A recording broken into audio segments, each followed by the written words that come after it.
gonna dive into His Word. We're actually parang nasa series po tayo. It's actually a mini-series about Psalms. Psalms 1 actually. And we're talking about the Word of God, how important it is. Last week we talked about delighting in the law of God. And today we're gonna talk about a different topic. So if you have your Bibles, let's go to Psalms 1. Right? Psalm 1. 1 to 3. Says here, blessed is the man who walks not in the counsel of the ungodly, nor stands in the path of sinners, nor sits in the seat of the scornful. But his delight is in the law of the Lord, and in his law he meditates day and night. He will be planted. Next slide, next slide. He shall be like a tree planted by the rivers of water that brings forth its fruit in its season, whose leaf also shall not wither, and whatever he does shall prosper. I want to talk on this subject. This is going to be our title. It's called Meditate. Magme-meditate po tayo ngayong hapon. Okay lang ba pakisabi sa tabi mo, focus. Focus ka, okay? Masyado akong distracted. Let's focus on His Word today. Before that, can we just again close our eyes for a moment? Let's take a couple of seconds to just welcome the Holy Spirit right here. Holy Spirit, we welcome your presence in this place. We thank you that your presence is here. In your presence, there's joy, there's peace, there's love. And we want to experience that today as we encounter your presence once again. Holy Spirit, touch our hearts as we listen to your word. And Holy Spirit, I also pray, may you use me as your mouthpiece, as the instrument for your word to be shared today. Again, we're just empty vessels. Our hearts are a good soil for your word, because your word is important for us, God. It's everything for us. So continue to speak to us this afternoon. Do what only you can do. We're excited, God. Faith is rising this afternoon. We thank you. We glorify you. In Jesus' name we pray. Amen and amen. Minsan ba, malakpakan natin si Lord. I want to start with a question. Sino po dito ang mga nagpapapayat na? Meron po ba yung mga nagda-diet na? Ganon. Kurutin mo saglit yung cheeks ng katabi mo kung close kayo para malaman mo kung nagda-diet na talaga siya. Sabi po nila, one way para pumayat ka talaga is of course cardio, no? Do some sports. Alam niyo po ba, nalaman ko na talagang grabe pa lang ipapayat mo kapag ikaw ay nagte-tennis. Okay, hindi table tennis ha, like yung lawn tennis, yung mahirap.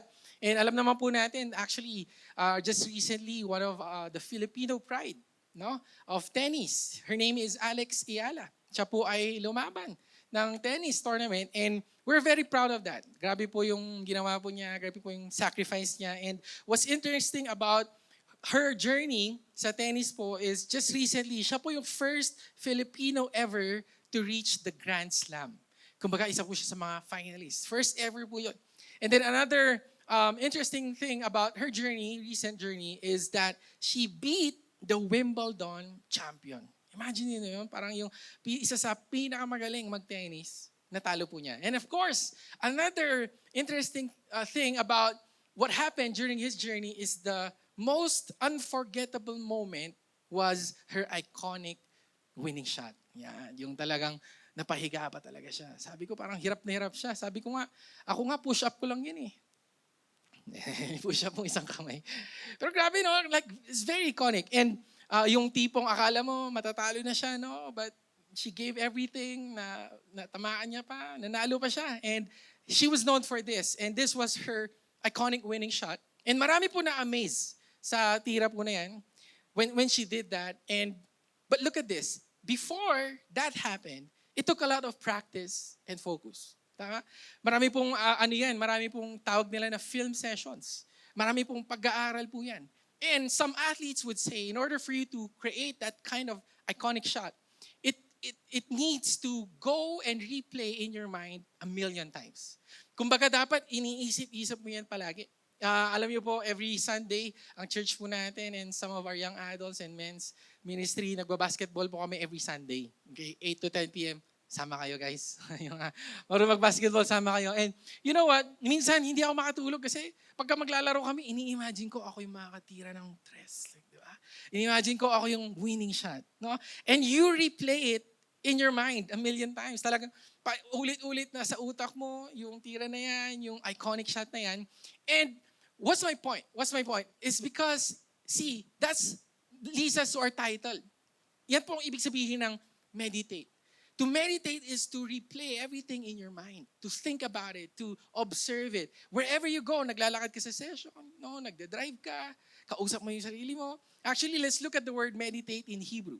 Babalik po tayo saglit sa verse 2. That word meditate came from the word in Hebrew, it's yege, meaning to mutter or to whisper. Minsan po ba kinakausap niyo yung sarili niyo? Di ba, kausap niyo yung sarili niya minsan sa salamin. Di ba? Minsan pagka tinitigan yung sarili ko sa salamin, parang, gwapo mo talaga. Like, di ba? Tama ba? Or ako lang yun? Sabi nga nila, okay lang kausapin mo yung sarili mo. No? Pero pag may sumagot na, may problema ka na. It's to whisper. It's to utter a whisper. It's to talk to yourself, to replay it on your mind.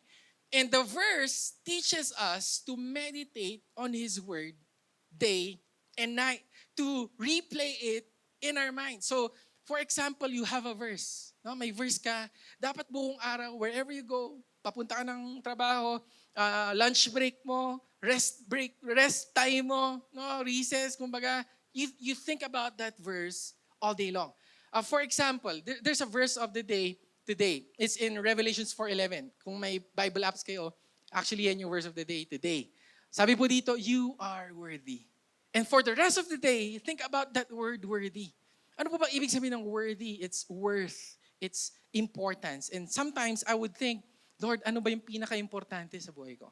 I would ask questions. That's how you meditate. What's the most important thing in my life? Is it riches? Is it possessions? Is it influence? Is it significance? Is it money? And then the Lord would answer, wait, He's worthy of all. He's the most important thing above everything. At ganun po ang mag-meditate. Another word here, oh Lord, to receive glory and honor and power. And all throughout the day, you think about that. Lord, all the glory is yours. All the honor is yours. All the power is yours. Lahat ng achievements ko, lahat ng success ko, it's not because of me. It's because of the Lord. Amen po ba doon? And you think about that every day, every moment. And then look at this. For you created all things. And by your will, they exist and were created. Kung tayo nag-exist, ibig sabihin may creator. He created us in His image and His likeness. And what's my point? That's how you meditate every day. Ulit, pakisabi sa katabi mo, focus. Sabi mo sa kanya, focus ka.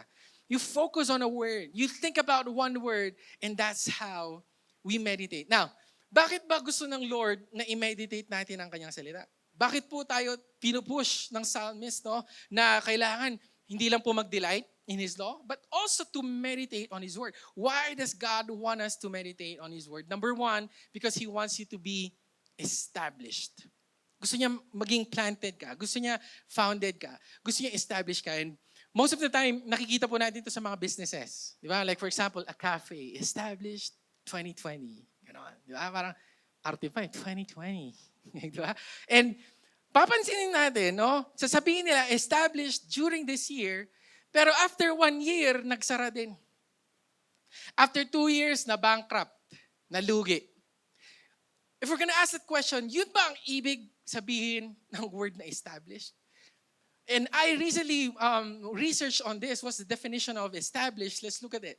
Ang meaning po ng established is to have success. It's actually success maintained for a very long time. For a long period of time. I heard a quote, sabi niya po doon, it's easy to start a business. It takes wisdom to grow it, but it takes greatness to maintain it. Ibig sabihin, kapatid, iba po palang usapan yung magme-maintain ka na. Yung for a long time, nabubuhay ka, nag-flourish ka. And that's what to be established mean, to maintain. Alam niyo po, isang balita lang, since mahilig po ako sa basketball, isa po sa mga paborito ng mga mahilig sa NBA na basketball player, si LeBron James. Babalita ko lang po sa lahat, siya po ay maglalaro na para sa Philadelphia 76ers. Okay, so sa mga fans ni LeBron, hindi na kayo Lakers, Philadelphia na kayo. Okay? And what's amazing about this is that he's entering his 24th season, NBA season. What does this mean? Ako po, 29 years old na ako. Okay? And tumatanda na ako. Sabi ko, medyo may puting buhok na ako eh. And did you know, he's entering his 24th season, ibig sabihin, 5 years old pa lang ako, naglalaro na siya sa NBA. Could you imagine that for a moment? Like, ganun na po siya katagal. Ganun niya na po na-maintain yung greatness niya. And he's won a lot of MVPs, championships, all-stars, awards, and everything. Nakuha niya na po lahat. And he maintained his greatness, his success for a very long time. And that's what to be established mean. Kasi, kapatid, alam niyo, ini-imagine ko si Lebron, napakaraming hater niyan. Napakaraming adversity, napakaraming negative comment, napakaraming problema, siguro marami ng beses siyang niloko. But you know what? Tumayo siya, kapatid. Because he was established. Ewan ko po, kapatid, nung bata kayo, meron kayong gantong laruan. O binibilang ba kayo ng ganyang laruan nung bata kayo? Pagka stress na stress ka, sapakin mo lang yan. Okay? Huwag mo sasapakin yung katabi mo, ha? Bumili ka na lang ganyan. And when we were younger, naalala ko may ganito pong laruan, and di ba parang sakalin mo yan, no? Sipain mo yan, bugbugin mo yan.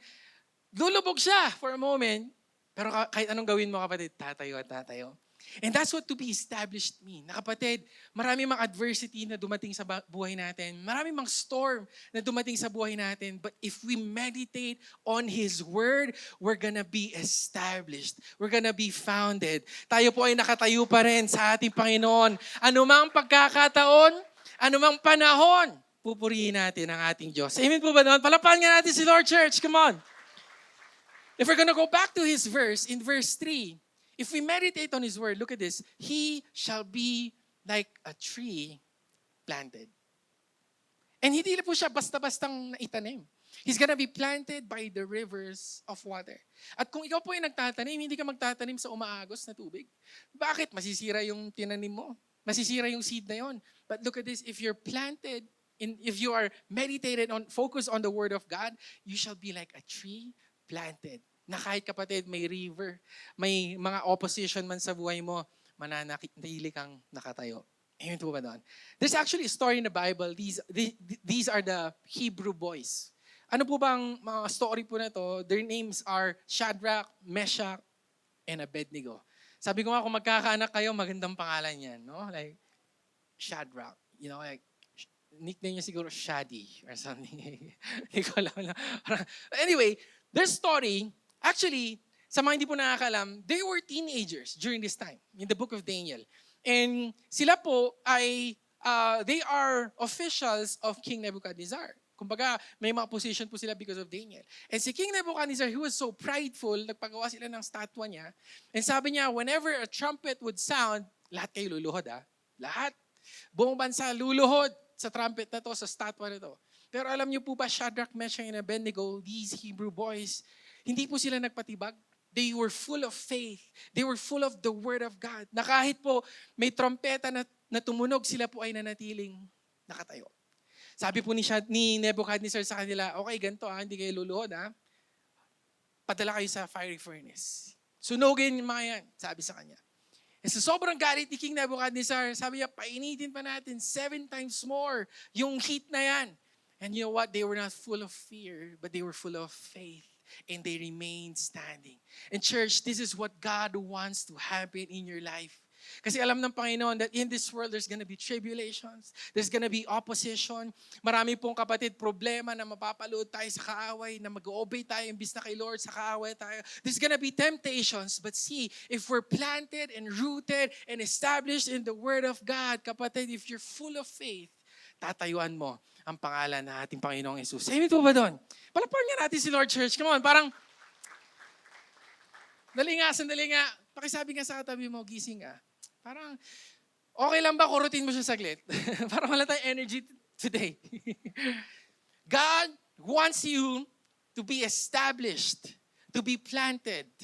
Para, kapatid, kung may river man, agos man sa buhay mo, nakatayo ka pa rin.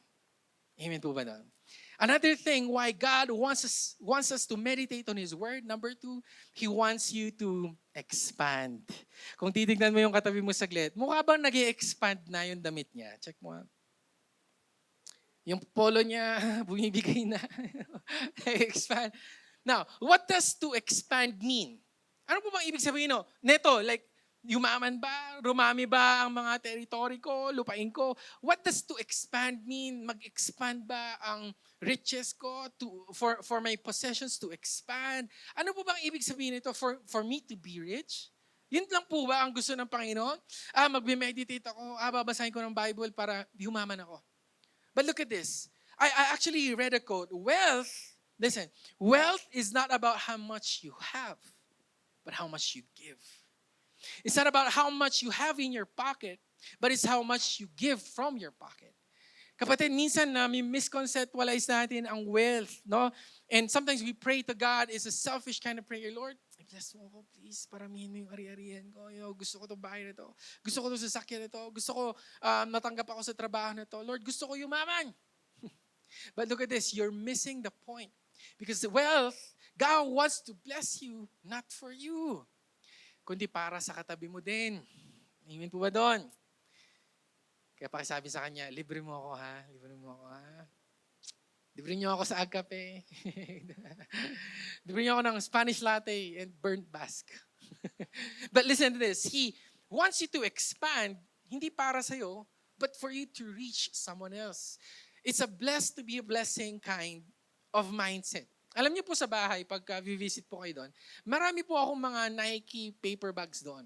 Nakaline up po sila doon. And meron po kasi akong habit na medyo kailangan kong baguhin. No? Medyo may mga flaws pa po ako, hindi pa naman ako perfect. Pero syempre pag pupunta ka sa mall, di ba? Tapos may makikita ka, buy one, get one. Yung habit ko, okay, sayang tong deal na to, bilhin na natin. Bilhin na natin. Sayang yung discount. No? So, pag ako pupunta sa mall, madideceive ba ako? So, you know what I would do? Ayun. Mag-ias ako sa patibong ng kaaway. I'm gonna buy, bibili ako. Kaya, papansinin niyo po sa bahay, marami paper bags doon. But here's the key. Those bags are not for me. Okay? Hindi ko yun binibili para i-stock ko yun para sa akin or ipamana ko siguro sa apo ko. Hindi po gano'n, no? But listen to this. Iniipon ko yon because I have a list of people who are close to me ng birthdays nila. Okay? Para pag birthday nila, ready ako, ibibigay ko na lang. Gets mo? Hindi kasi kayo ganun eh. Selfish kayo eh. Joke lang. And yun na nga, I know it's not a good practice kasi nga parang inuunaan mo na. But you know what? I want just to appreciate people. Especially volunteers here in church. Alam niyo po sa church po natin, mostly po na nagsiserve po dito, they are volunteers.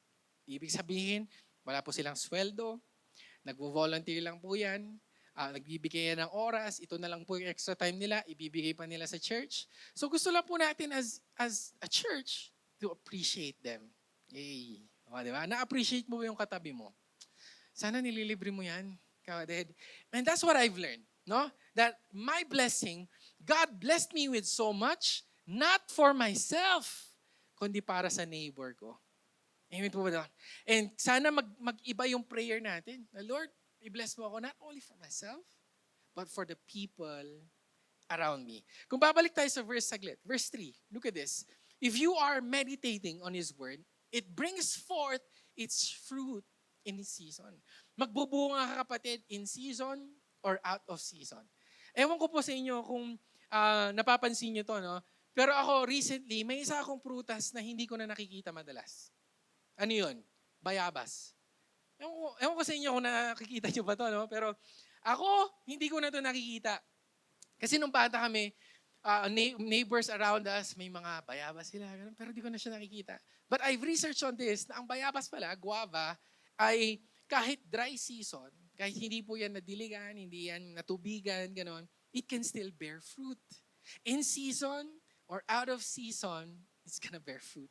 And see, church, kaya po gusto ng Lord, mag-meditate tayo sa Kanyang salita because there's gonna be dry seasons in your life. But if you continue to meditate on His Word, not only hearers of the Word, but be doers of the Word, kahit dry season yan, kapatid, may magbubungang maganda sa buhay mo. There's gonna be fruit in your dry season. Pwede ba natin palapahan si Lord, church? Come on. And that's what to expand mean. Yun ang ibig sabihin ng expand, kapatid. That as you continue to meditate on His Word, yung mga tao sa paligid natin, nagkakaroon din ng fruit. nabibigyan natin sila ng grapes. Ayan, nabibigyan natin sila ng mansanas. Nabibigyan natin sila ng kanya-kanyang blessing. And whenever I think about the word expand, I also think about Jabez, his prayer. And this is one of my favorite verses growing up is in 1 Chronicles 4, verse 10, where it says, Jabez called out on the God of Israel, saying, "Oh, that you would bless me indeed." And if we're gonna look at it, minsan ganito yung itsura ng mga prayer natin. Lord, bless mo ako. Lord, gusto ko to. Bless me indeed. But sometimes we miss the second part of this. Sabi niya po dito, and enlarge my territory. Yung iba sa atin ang nag-i-enlarge yung tiyan eh. But look at this. He wanted his territory to be enlarged para ano? Hindi para sa kanya. Para po sa mga territory niya, marami pong makatira. Marami pong magkaroon ng bahay. Marami po siyang matutulungan. And look at this, that your hand would be with me and that you would keep me from evil, that I may not cause pain. He was thinking about other people. At sana kapatid, pagka tayo nagpipray, huwag mo lang isipin yung sarili mo. Isipin mo rin yung mga people around you. God wants you to expand. And look at this. This prayer, ginrant ng Lord. Okay, sinagot ng Lord.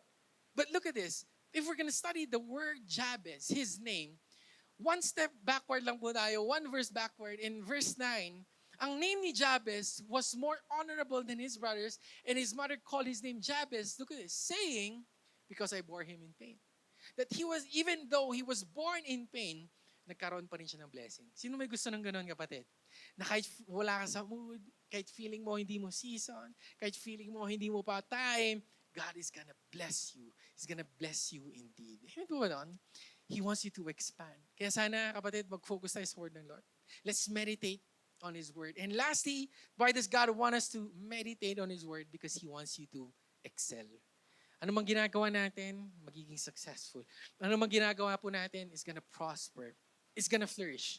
Alam niyo po, isang nakakalungkot sa Pinoy, mga toxic traits po natin, is isang toxic trait, ito po, okay, pakita natin yan. Ano yan? Crab mentality. No? Tama, no? Like, ayaw natin maging successful, lalo yung mga tropa natin, eh, di ba? Parang gusto natin, di ba? Parang payabangan ba or gusto natin sila i-drag down, ayaw natin sila maging successful. Pagka may umaangat na, negative comments mo, napaka-negative po natin. Alam niyo po, isa pa pong negative toxic trait ng mga Pinoy, ito na, next slide. Yan, yung agawan ng ari-arian. Tama? Lalo na pagka kamag-anak mo, di ba? Parang ayaw mo maging successful sila, di ba? Sinisirahan mo, chinichismis mo. Hindi, walang ganun dito sa COG Baguio, tama? Pakisabi nga sa katabi mo, ang bait mo. Bait mo eh. Hindi ka ganyan. Di ba? Gawa ng lupain. Lahat magkakapatid, magkakamag-anak, nag-aaway para lang samana. You know what I realized? This is the first time ever, itong generation na to, wala nang mag-aaway na magkakapatid. Kasi wala silang mana.